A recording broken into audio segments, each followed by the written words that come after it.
All right, now you're back. I hope you guys made some good guesses, and we'll make a hit on this thing, and then I'll show you all the numbers for all three PSIs.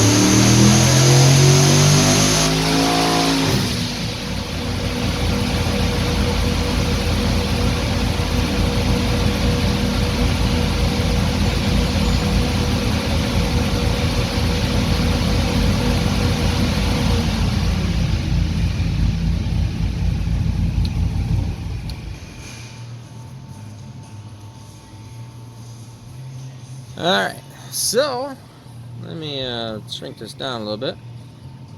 Take a look at the numbers. So this is just on the wastegate. So this is a minimum amount of boost. Actually, it's keeping up a lot better than what I was actually thinking it might down there. But anyways, we can see our peak horsepower here is 1458 at 5.5 pounds of boost. So I mean that's next to nothing. So I mean that's the minimum horsepower this thing makes, because that's right on the wastegate. Pretty nice, cool piece right there. So that would be your first number, 5 pounds of boost basically, and 1458. And all the way down here, 5 pounds of boost at 3500. This thing is making 1150 foot-pounds of torque. So pretty cool deal. And you can see right up here, this is just because I'm getting out of the throttle, and the dyno actually tries shutting it off as soon as it hits, just before it hits 6500, it starts loading it up. So if you hear me talk about that on the videos before, it's just the way this dyno controller works. But and we're not concerned about running anything over 6500 RPM. In fact, it's making more horsepower than what Steve wanted to make with it. So that's not of any concern. So now let's, like I said, that was on 5 pounds of boost. Now let's go back and look at the prior runs. I gotta save this.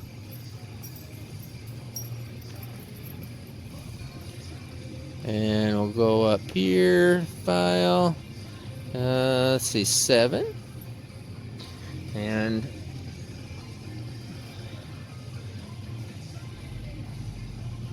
yeah, forgive me, it takes me just 1 second because this one overlays and the software is just a little bit different than the other dyno. So this is at 10 pounds of boost, 9.8. And we can see our max horsepower here is 795 at 6300 at 10 pounds of boost.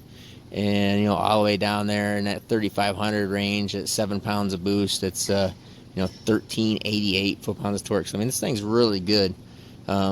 Street car, low RPM, daily driver kind of deal, and his El Camino, with mid-mount, actually rear-mount turbos. So another reason why we kind of worked with the exhaust side on it too, to keep the thing reasonably spooling when we put it that far back. Usually that's the only problem when you do rear-mount stuff, is it just spool is different, and it does have a little bit of back pressure things, and we can overcome all of that. But so that is 10 pounds of boost. We're at 1795 at 10. And now let's go to our last one, which was 15 pounds of boost. And I think that was this one.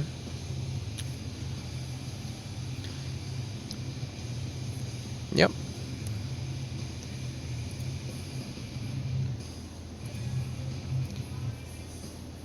And at 15 pounds of boost, 14.48, we're making at 6,400, 2,100 horsepower, 93 octane fuel, and to tell you the truth, it'll run that way at 91. It really doesn't care.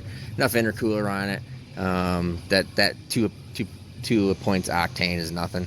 But the better the gas, the safer it is, no doubt about it, especially if you get some bad fuel. But just pump fuel right from the gas station down the road. 93 octane over here in Michigan, 2100 horsepower at 15 pounds of boost. So pretty nice piece. 3500 was 1456 at 9 pounds of boost. So 1456 foot-pounds of torque.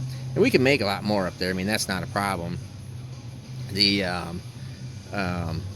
boost, I'm just running boost in here. We can make it do 15 pounds. I'd probably make it do whatever I want down there, but usually I knock head gaskets out of it or have problems when they lifting the heads when they really load it way below peak torque range.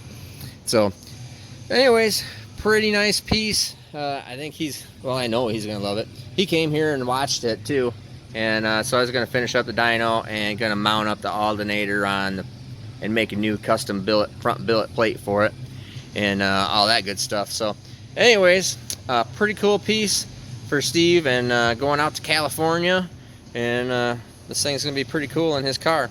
So I'm Steve Morris, Steve Morris Engines. Have a great day.